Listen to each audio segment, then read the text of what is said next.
Hello guys. Small intro about me. So I started my journey in Thapar in 2018. Graduated recently. So I started as a front-end guy. Started learning about React Native before I joined the college. You get the break between JE and your college. So those 2 months I started learning about React Native. Got really into it by the end of first year. And then I decided to, okay, dump this shit. I don't want to do front end. Let's dive into back end. And that's when I thought that, okay, this is going to be my career path. So yeah, since then I've been into backend technologies, building servers in Node.js, Flask, even Java and C Sharp. Me and Kush have been close since second year. And our ex-lead, Shubhank, was my mentor since first year. So it's then we decided that, okay, we need a better society, and that's how DSC came up. And yeah, we've been trying to create a culture kind of thing, which you are seeing. So the culture of workshops, culture of learning together and all this stuff. So yeah, that's all the things were discussed way back when I was in first and second year.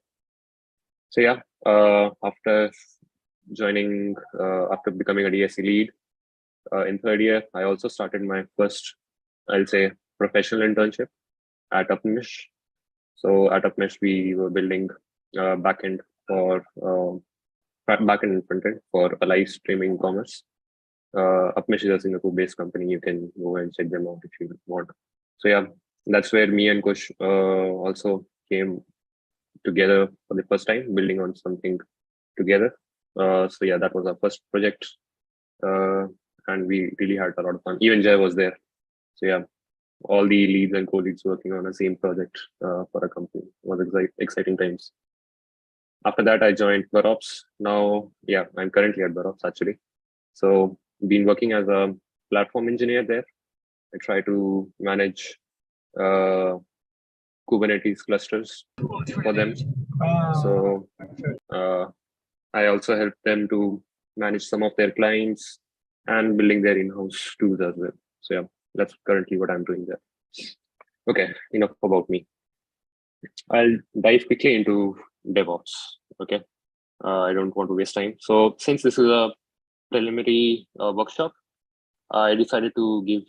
I decided to present small amount of information about DevOps because it's a huge field. I do not want to overload you guys with a bunch of information which would not make any sense if you look at it from a far point of view.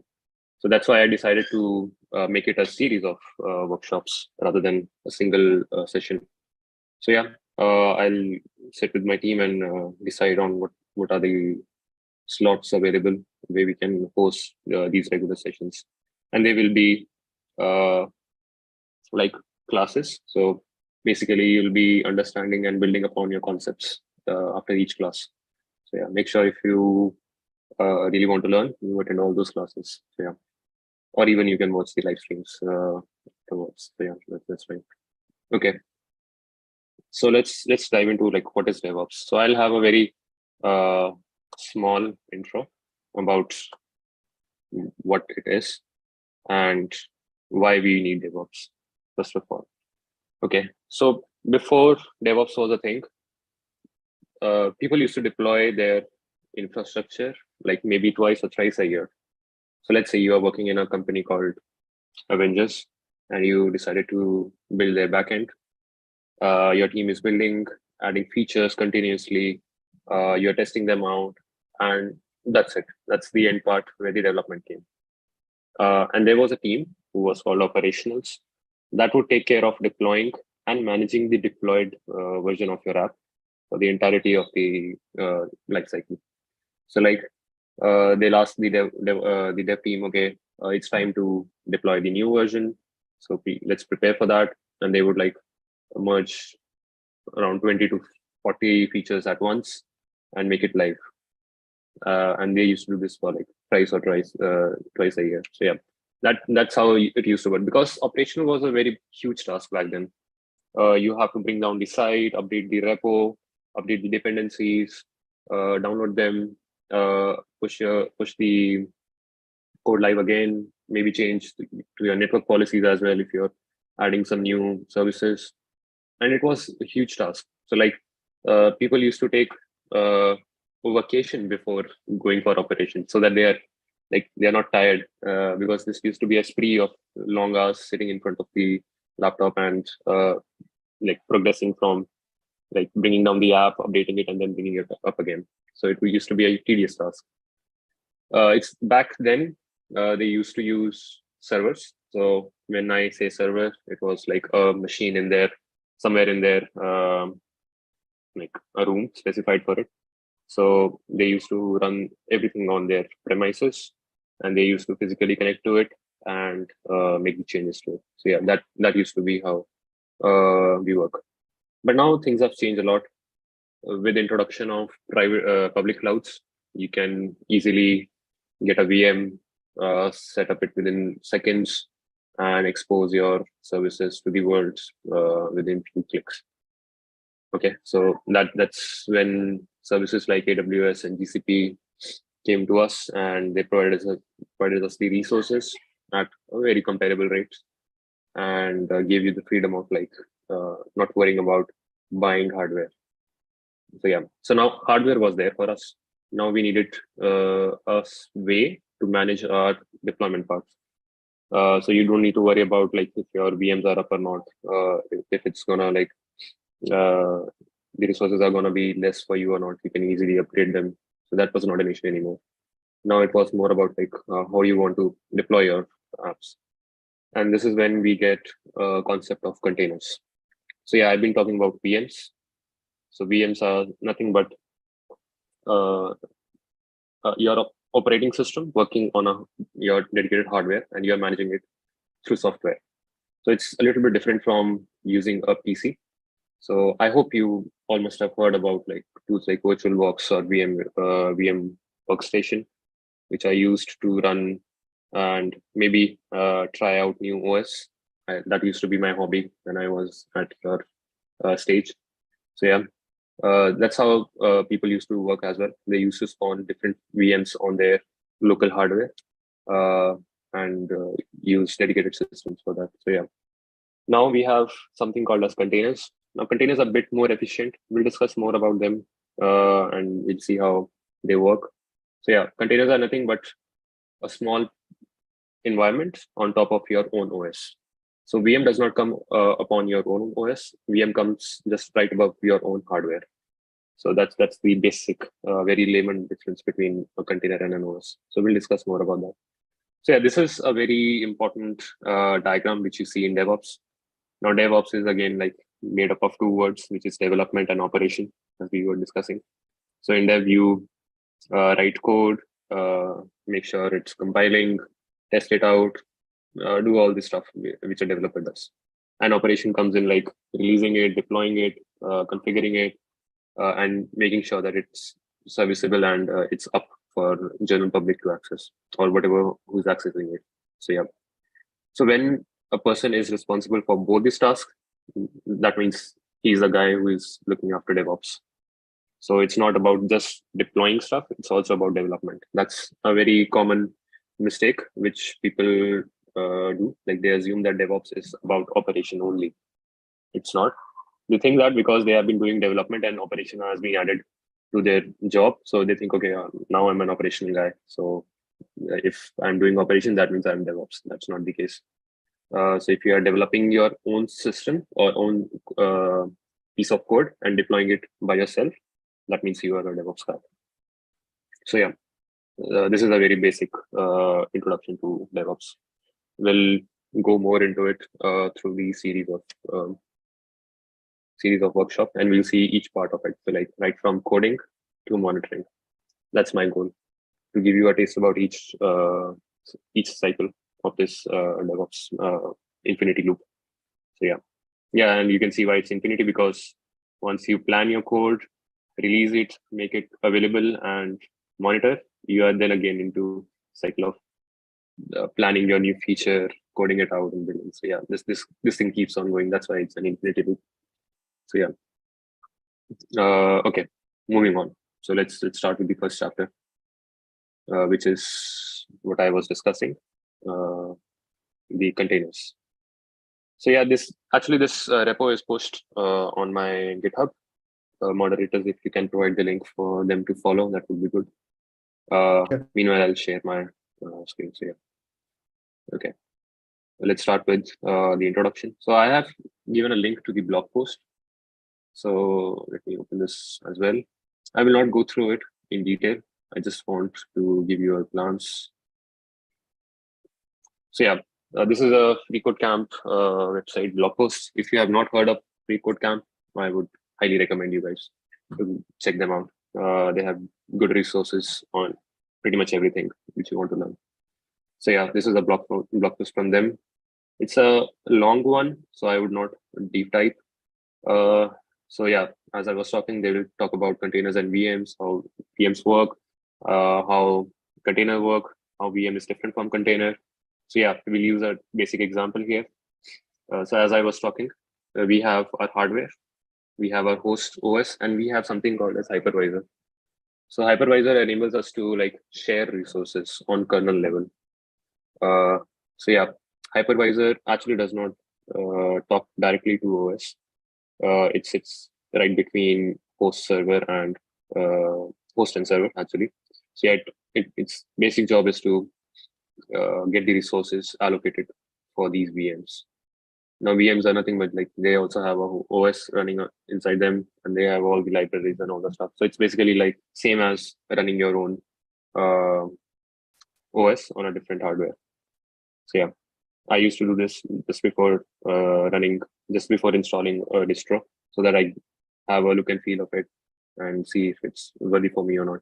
So yeah, this used to be a huge deal back then. Okay, so yeah, this is VMs. Now let's take a look at the application, the containers. So immediately, one thing which you notice is that we don't have underlying OS here. That's because we are using host OS only to run our VMs, and we are using their kernel. So Docker engine is something, it's written Docker engine, but there are different engines available as well. To name a few is Container D. You can check that out as well. So yeah, Docker is popular engine to control your containers and to manage your containers actually. So yeah, containers have all the libraries as you can see, but they don't have a dedicated OS. They use the resources from this OS, and then OS also allocate resources to them. So yeah, that's the basic idea. That's the just bare minimum idea. So yeah, I highly recommend you to go through this blog and understand how VMs and how containers work. Yeah. So yeah, as I mentioned, Docker is a popular containerization tool. We'll be using it today as well. But there are other alternatives as well. If you are not very happy and you're not very satisfied with Docker, you can try out other tools as well. So yeah. Okay, moving on to the code itself. Okay. Yeah. So yeah, you can install Docker on your machine. It's fairly easy on Linux and macOS. It's a little bit a task in Windows because you need WSL, as we checked out in the diagram. We see that it uses the same OS as the host to run these containers. So they need to have same kernel actually. So that's why you cannot run these containers. Most of them are using Unix-based or Linux-based distros as their base. So yeah, for that reason, you need WSL to be installed, and Docker will use WSL to run the containers. Yeah, this it's a little bit complicated, I know, but yeah, just follow the steps of installing Docker, and then you'll probably get a hang of it. That how and why you need WSL and why it's not working on Windows by default. So yeah, if you already have it, great. You can clone the repo and follow me along as we discover how containers work. And maybe you can give yourself a hands-on session. But if you do not have it, no worries. Just stick around and try to ask questions if you have, and we'll try to figure that out for you. Okay, so let me close everything.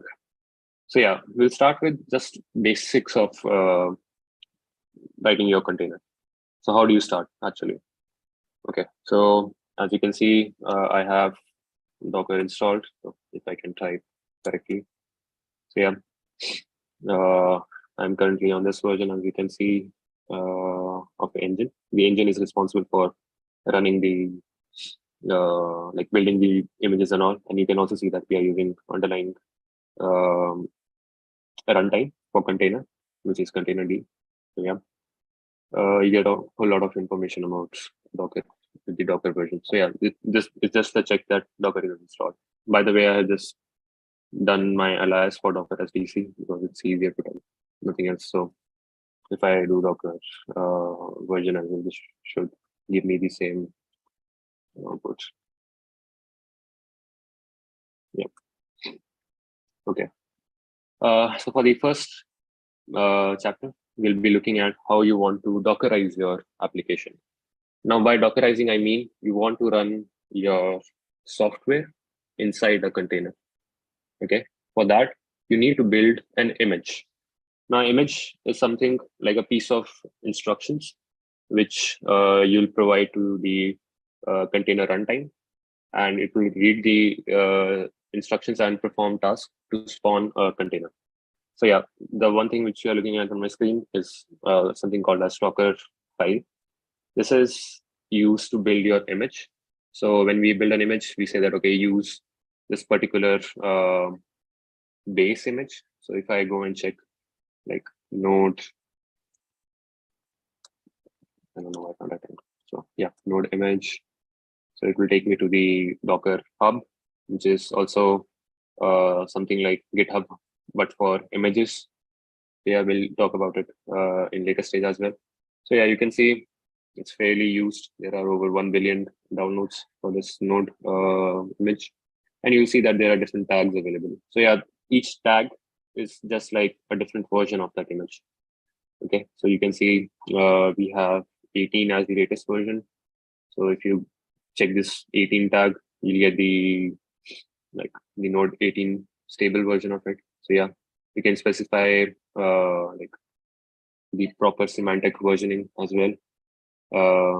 Then you can see that we have Alpine version as well. We'll talk about Alpine as well. Alpine, someone call it as Alpine as well. So yeah. Then we have, I don't know if we have the Ubuntu version as well or not. But yeah, this is basically like choosing your different base image. So yeah, the first step is to import a base image. Then we move on to looking at where we want to work inside that file system of that container. So this work directory instruction sends a command that, okay, please change directory to user/src/app inside the container's file system. So container has its own independent file system. So yeah, this will take us to there. So we'll have the current directory as user/src app. Next, we try to copy everything which is in this root directory, or maybe like chapter 1 directory. So we say that, okay, copy the app.1js, copy the package informations as well, and it will also copy the readme MD, which is not required. But yeah, we'll talk about like how to optimize these steps as well. So yeah, this is the basic start. You copy everything. This whole folder will be available inside app, and then you run npm install so that you get all the dependencies. Then we expose a port which is being used in my application as well. So this is the beauty of JavaScript. You can spawn a small application or backend in just like 10 lines actually. So yeah, we'll be doing that. And the last command is to this is a literally command which will run at the end of the image building. So this will like say, okay, now the environment is ready. Just run this command, and it will like run this particular JavaScript application, or Node.js application actually. So yeah, we'll look into this by just building. So I'll change my directory to chapter 1. Okay, I'll say build. I would provide the tag. So like workshop slash node one. So something which comes after this colon is the tag. So this can be anything by default. If you don't provide tag, it would be latest. So we'll check that out as well. So I'll skip the tag and say, okay, use this context. So I'm providing the context. Now context is used to perform tasks like copy. Now context will help you to say, okay, this command would take, like, basically if I would have gone into, like, let's say that and said chapter 2. So this would have taken a build context of this. So if this command would have copied everything from chapter 2. That's why we provide a build context. So in our case, since we are already in the same directory as our source code, so we'll say copy everything from here. Okay, let's see how this works. This is my Docker node running. Okay, actually I need to provide the file name as well, because this is not a valid default name. So this, as you can see, this is the default valid name. It would have been v0. It would have worked, or it would have been, let's say, let's change it so that you also.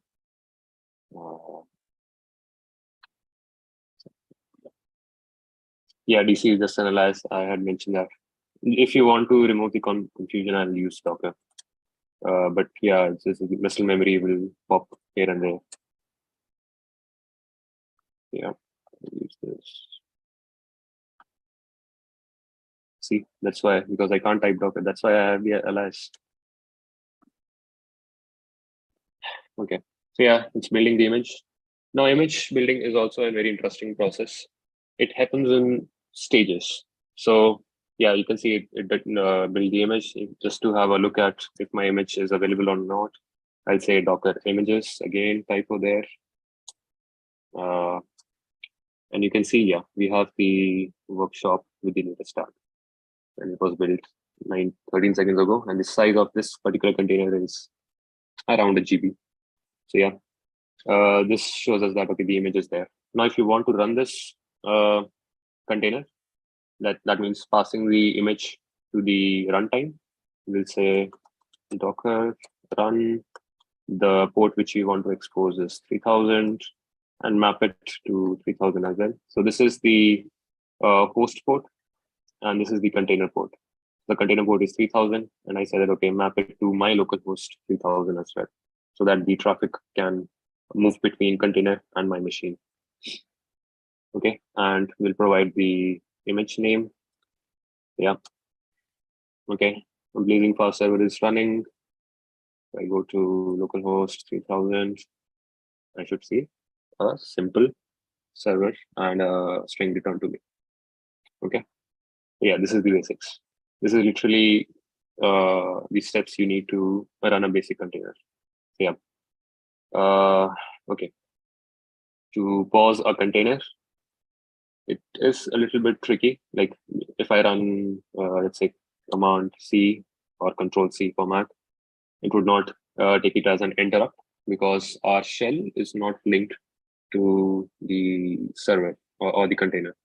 So anything which I input here is not going into standard input for that container's shell. Okay. So yeah, this is something which you can improve by attaching this particular shell to your container shell, and we can then pass the interrupts and maybe like inputs through the shell, which would be taken care of. But yeah, this gives an opportunity to explore which containers are running. So if I do Docker container PS, it would list out all the containers which are currently up and running. So you can see it gave it a random name. The image used is here. The command, which was, this is not basically to worry about. This is just basically saying that whatever was inside this was passed to the shell. So yeah, it actually passed node app v1.js, which is part of the file. And you can say the status. It says, okay, it's up, have been running, and you can see the ports to, like, it's exposing 3000 local my local machine traffic to 3000 of TCP port of this particular container. And it gave it a name, like a random name. It's something like this every time. So yeah. Now how to stop this? So I say Docker container. Maybe this could help me. And it gives us some commands, and a quick look gives me a command which is say that stop the running container. So this might be helpful for us. There are other commands you can always like go and like try them out. So one of them being top. So top is a very popular command in Linux to see what processes are running and how much resources are being consumed. If I run top here, you can see my local machine and what processes are going on and why not. So yeah. Okay, so I'll just kill this and maybe run top on this container. So yeah, I'm using autocomplete. That's why I don't have to type. You can configure autocomplete for Docker as well. So yeah, you can see it's just running a single process at this time, which is our like the root. The UID is root, and it's the command is app.js, node app.js. So yeah, this is the only command which is running inside that particular container. Okay. These are some of things which you can use to debug and stuff like that. So yeah, moving on. I'll stop the container. Stop this. By the way, the Urban TB was there. If you are interested towards that, hit me up. We can discuss. So yeah. You can see, you'll see that my shell will get detached after these container stops. Okay, so now our container is not running. The traffic to this would also be stopped. So yeah, no more blazing fast server for us. Okay, yeah. So yeah, this is the general and basic introduction to it. So if you have any doubt as of now, please ask me so that we can proceed to the next chapter without any like with a clear head. Yeah. Mods, do let me know if there are any questions on YouTube as well or the chat. So yeah.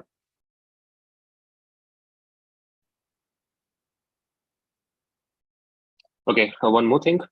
The Docker file might look a bit overwhelming at first, but you can always search for Docker file reference. It will take you to the official documentation, and you can then look at different commands which are available to you. So like the one which we used was from. If I hit that, it would say like from is the instruction, initialize a new build stage and set base image for the subsequent instructions. So that's what we did. We took the node image and we ran subsequent commands for that particular image. So yeah, this is the beauty of Docker as well. You can build images from different images as well. Like you can keep on adding instructions to the already existing image. So yeah, that's something there. Okay, linking container shell. Probably I'll do that. If you want, maybe right now, if you want, you can try that out. So yeah, that's a good question, I would say. Like if you want to get inside a container, how would you do that? So maybe Docker exec will help us. Help me out with the command because I haven't done it for long. I think so.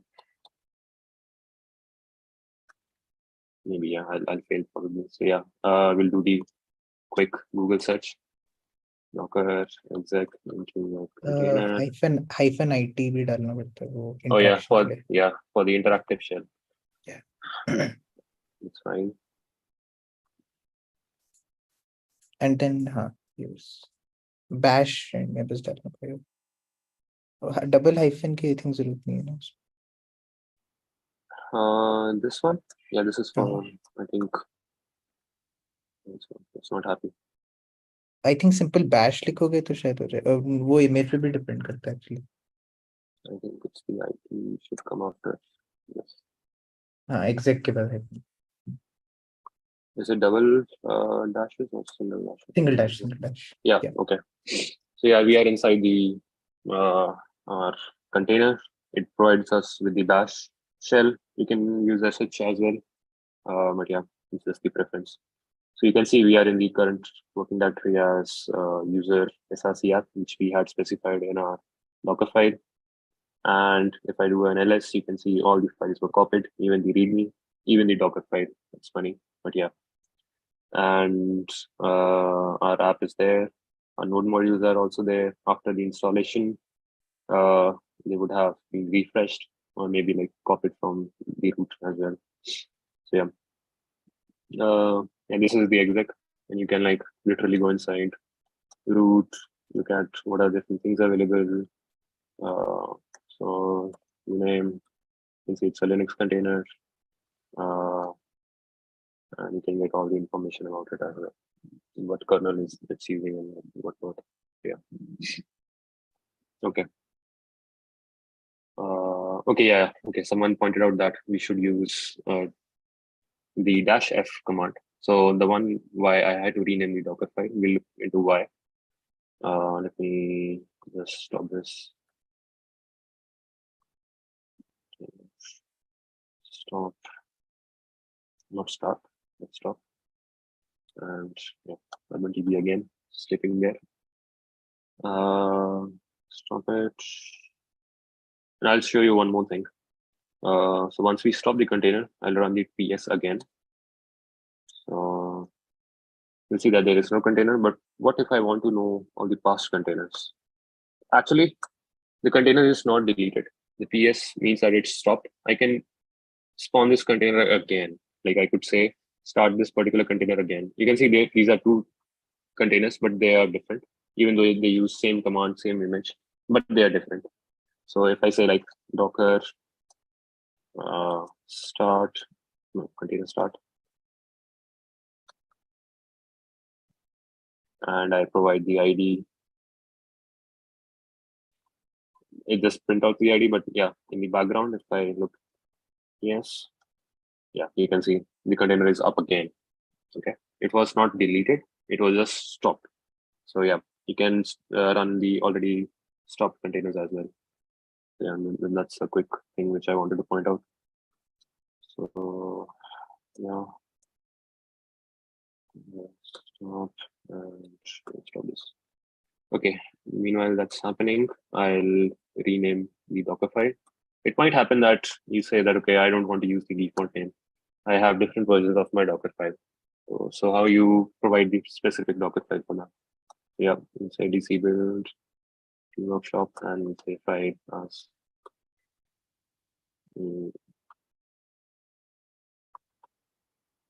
Docker file, and the context would remain same. So yeah, now it's working perfectly because we now say that, okay, please don't use your own head to find a default Docker file. We'll provide you with one. So yeah. Okay. And if you check the images, let's say, you'll see that same image, like a new copy of image is created, but it has a different image tag, image ID, even though they both are exactly same. This is none because we are sharing the same name and same tag. So this image was, I'd say, like the tags were removed, but the image exists. Okay. So yeah, that's why you see this none. So don't get confused.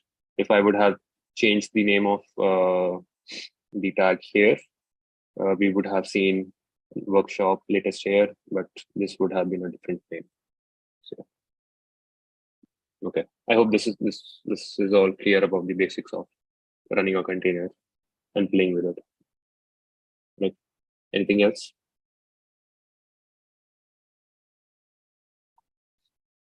Okay. Yeah. We are running a little bit short on time, and that's what I expected, but yeah, that's fine. Okay, now we'll shift our focus on how to use Docker more efficiently. Okay, so you can see that the size of the image is like around a GB, which I would say is not good because as you saw that it's using just a bare minimum OS or not like if it's not even OS, it's sharing the OS, but it's using bare minimum libraries to run. So we just need the node to execute our script, Node.js script, and we don't need any other stuff. Like if I would have done a if I would have gone through the bin directory of the container, you would have seen all the different tools like curl, zip, all the default tools which are available to you in the Linux distro. So yeah, we don't want all the bloatware with us. We just want the node, and we would be like happy with that. And to know about how to cut down the size, we have two ways. So one of them is to use a smaller, better base image. So we'll look into the same node app and we'll go into the Docker file. You'll see that we are using now Alpine. So Alpine is one of the, I would say, most popular Linux distro base image, which is being used. This is bare minimum, does not have any fancy bloatware with it, just the minimum, like your shells and all the stuff are there, your package manager is there, and yeah, that's the bare minimum which you need. So yeah, we'll look into that. So we install the Alpine instead of I think we were using Debian here in this. When I say node, it would have picked up the Debian, the latest version of that, and Debian is a little bit heavier than Alpine. So yeah, that's why we are using it. And then we see that we add Node.js. So APK is the package manager for Alpine. I just say that, okay, add this Node.js and npm packages. So yeah, it would go and fetch them out. We again say that, okay, please move the working directory to use this SRC app. This time I say that, okay, just copy the package.json for me. I don't want to copy everything. Okay. So yeah, this would go on and just copy the package.json and put it into the current working directory. So as you know, package.json is enough to install all your packages. So we run npm install, and then we say that, okay, now we have the dependencies in place. We are good to move and install or copy our source code. Since in my case it's just a single file, I'll say, okay, yeah, please copy this, and we expose a different port this time. Actually, we are providing it the env because that's how things should be, right? You should not be hard coding your ports inside your scripts. So by default, it uses 3000, but I say that, okay, now please pick it from the env. If it's not there, the default port would be used. So yeah. And next is exposing the port so that external client, or like in this case, me, can connect to this port of container. And then we provide the same instruction to run the app. Okay. So let's take a look at how this works out. So I'll change my directory to chapter 2 and go inside the node app. And I'll say DC build workshop. But this time I would say 15 so that you can see it. F would be Docker file, and the context would be the same. Right. Yeah, let's build this out. Okay, so I think I don't have the Alpine image, so it would have pulled it. Now you can see we are running the package manager to install Node.js and npm. It might take a little bit time. So yeah, now we are on npm install. Done. It took around like 27 seconds to build our new image. So let's take a look at the newly baked image. So I'll say look at images. Okay. Oh, okay. So that's a huge jump, like from 1 GB to 62 MB. I mean, yep, it's a huge cut. So yeah, you saw that how changing and choosing a good image would give you these results. No, so why do we also care about image size? Like, you might ask that. It's gonna only run as a container, right? The container size does not matter on image size. That's basically how things are. So why do you want to optimize your image size? So basically, in a corporate, you have to store these images in a repository, just like your code is being pushed to a central Git repo. Our images are also stored in a central Git, not Git actually, but a central repo of images. So as I had showed you that Docker Hub is one of such such platform where you can push your images. If I look for my name, yeah, you can see I'm there. This used to be me ages ago. You can see I tried Django and all this stuff. Yep. This is my handle. So you can see I have pushed a couple of images here. So yeah, this is something so that you use your central repo so that when you are running containers on a different remote machine, they have a place to access these images so that you don't have to build images inside those container runtimes. So basically, if I had a VM in AWS and I don't have my image posted to a repository, I would have to go inside that EC2 engine, get the source code, install Docker inside that, build the image, and then I would be able to use it. So it's better to just say that, okay, please use the image which is hosted there. So like, I'll give you an example.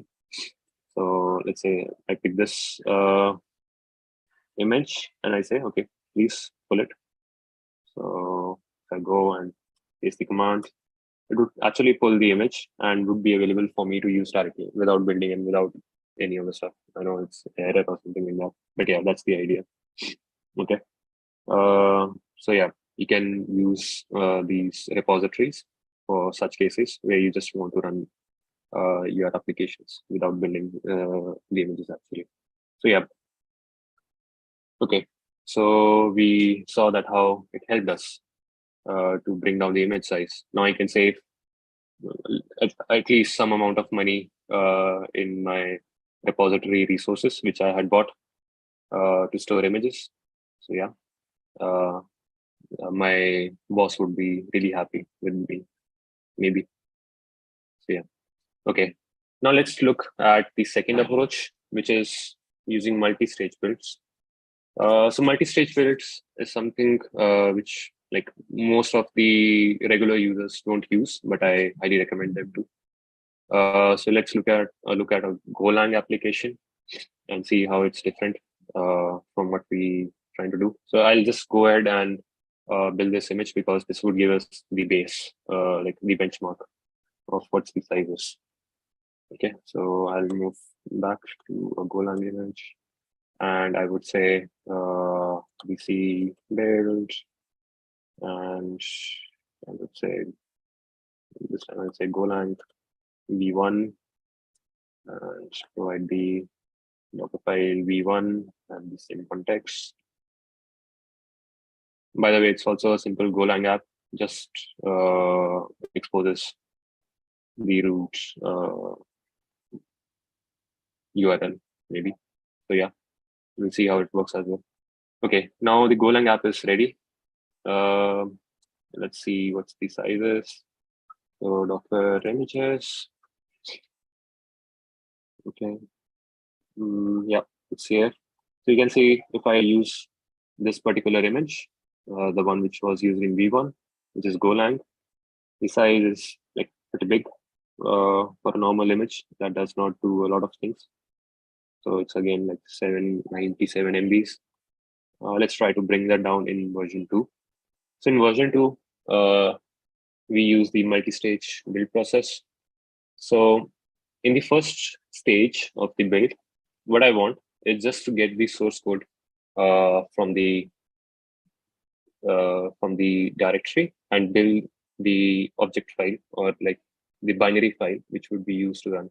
So in Golang, if you have not worked with any compiled language, properly compiled language like Node.js, it's not like compiled.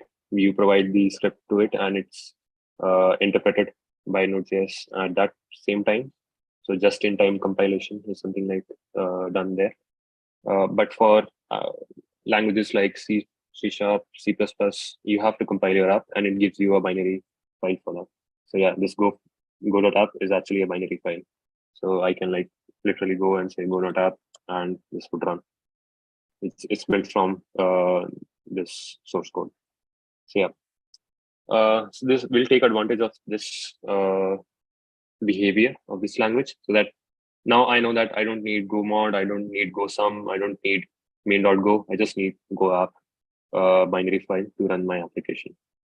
Okay, so in first step, we just copy the dependency management files, which is go sum and go mod in our case. Then we run go mod download to download the dependencies. Then I copy the source code, which is also doing not much, just exposing and like it's a basic web server.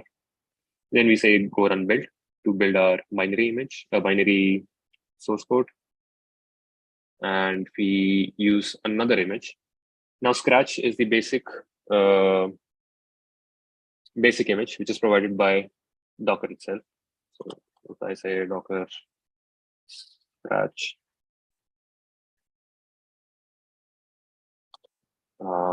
image, it would tell you more about this. So yeah, all the apps, all the images actually generate from Scratch.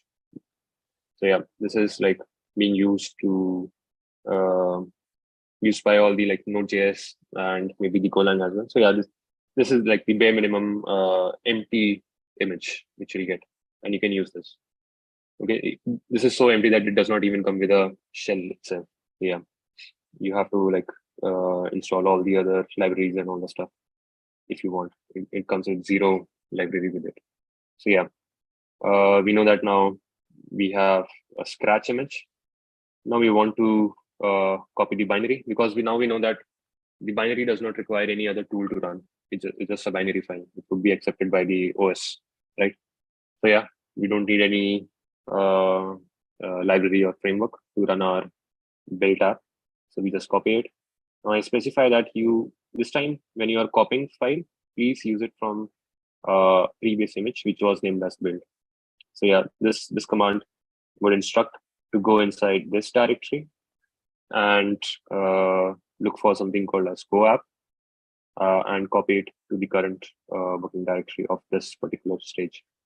Okay, so yeah, then we again specify the ports and all the stuff, and we say okay, the entry point is goes on that.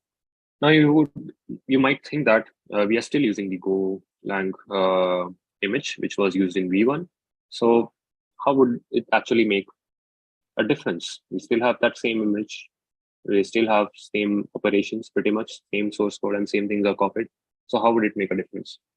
So actually, Docker is intelligent enough to understand that, okay, this part was not, this is not being used at all. This image is not being used in the image, in the container. It's just for building purposes. So it would scratch this out. It would not save it. It would like just literally move the files which are required here, do the operations, and at the end of the image building, it would delete this portion of the file. So yeah. Okay, let's take a look at this. So build, this time we'll use V2 and say go on. Okay. So yeah, you can see that we use something as cached because we already had this part of things done in V1. So it's using the cached layers. So Docker also uses cache to save time on image buildings. So yeah. And then you can see that we copied this. Actually, it's cached because I had run these processes before as well, before the workshop. So yeah, you can disable cache if you want. And if I look at the images now,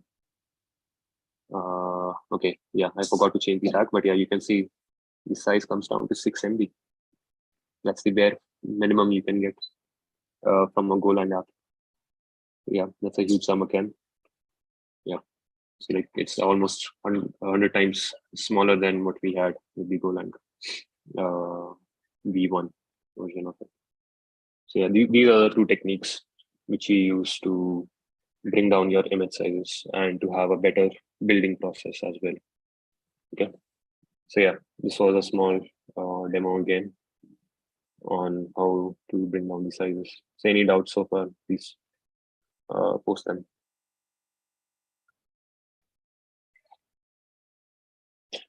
I'm not going further with cutting down the build time.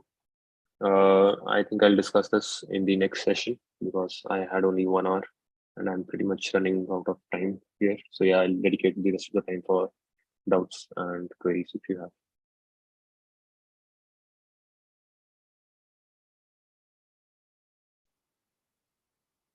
Yep. Mods, please help me here if there is something.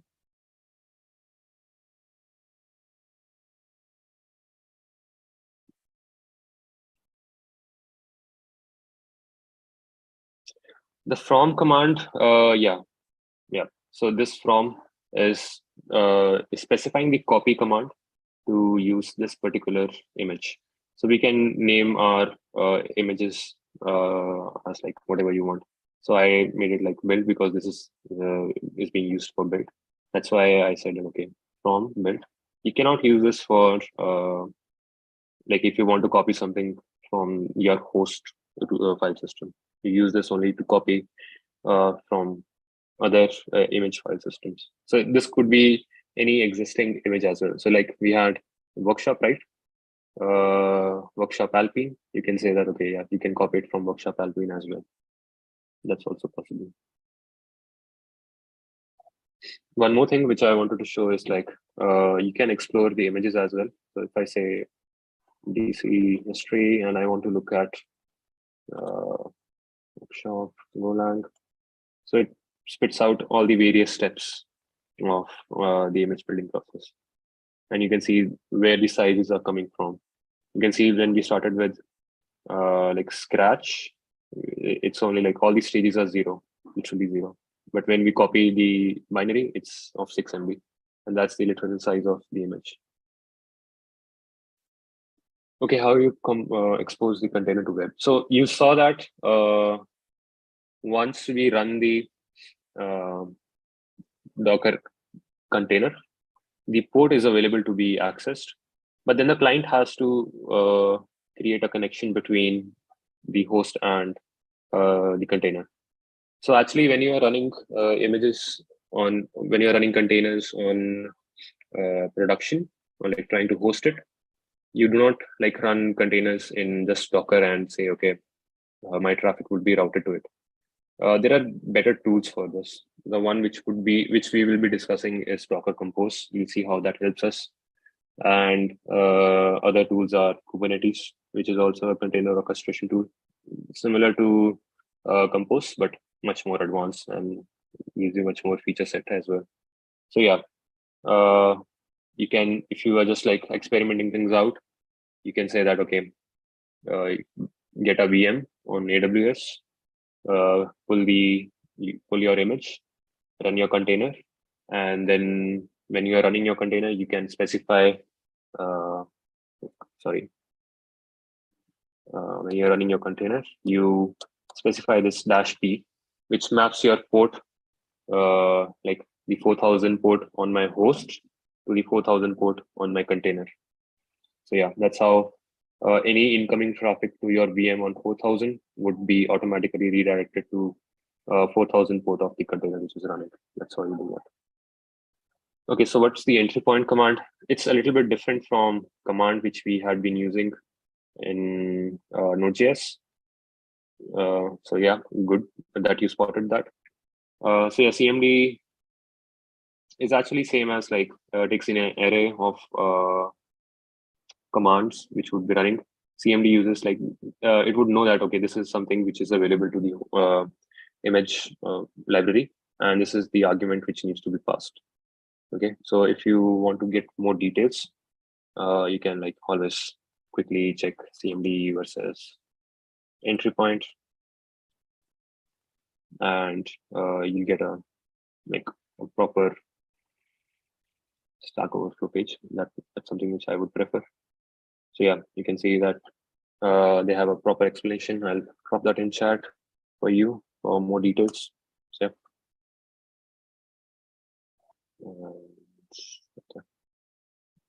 the basic difference is that the CMD knows that, okay, this is a particular library and this is the arguments which it would be accepting. Whereas the entry point is something it knows that, okay, this could be a shell command. It could be anything which can be directly accepted by the shell.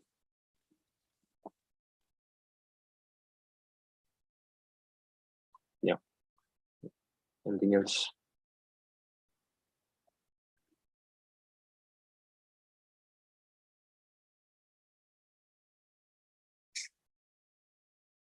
Okay, I cannot see any other inquiries in the chat. So yeah, I'll call it a day then. Let me know how was your experience, if I should do anything to improve, or if you want something to be included. Yeah, just be free and reach me out in my Discord. So you can access access the Discord server and check out the DevOps channel. I'm fairly active there. You can tag me, tag the team, and yeah, we can have a chat there. So yeah, amazing. Yeah, maybe it's I like think it was a great session. overwhelming. Yeah, it was a very great session, but you know, Thank you. yeah, like maybe it gets like overwhelming for like the first years or Yeah. like people who are not really, you know, Yeah. exposed to tech. But yeah, I feel so we can grow on it. Yeah, I think that was a great session. We can decide upon the like other workshops ke timing वगैरह and schedule Yeah, sure, later on. sure. And I think our Discord so we're trying to make it more active. So like if you want to have any questions related to this field, you can like simply put Yeah. down your points in the DevOps channel, and Yeah. we'll try to solve it out. Otherwise, I think it was a very fun session. I think mic सब अब खोल सकते हैं ना अपने? Yeah. Let me see. Yeah, I'll turn off the stream and then we can informally Yeah, we informal can have chat. an informal discussion.